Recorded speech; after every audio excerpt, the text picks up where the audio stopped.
So in short, yes it is. First, before you watch this video, watch my video on superfluids. So what's a supersolid? Well, you take a superfluid and you cool it down more. And what do you get? Something really weird. First of all, it's a superconductor. It means that all its electrons can flow with zero resistance. Second of all, it still has the property of superfluidity, which means it itself flows with no friction. But it's also a solid, kind of.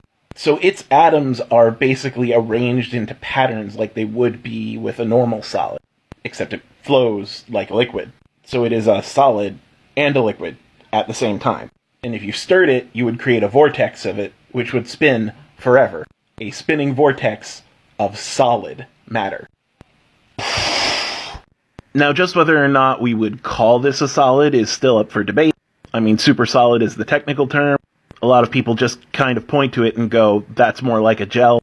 But it doesn't really behave like a gel. It behaves like a solid and a fluid at the same time. And there are a lot of other weird properties like breaking quantum symmetry. But to explain that, I'd have to explain what quantum symmetry is, and that's a whole other video.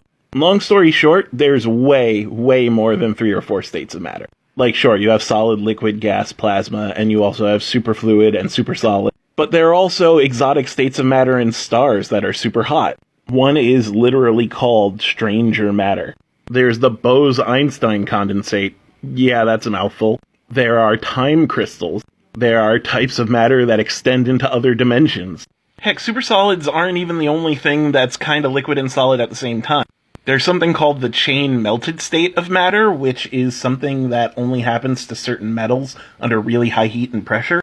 And again, that's a whole other video. But yeah, there are a ton of different states of matter, and they do kind of operate like weird comic book shit.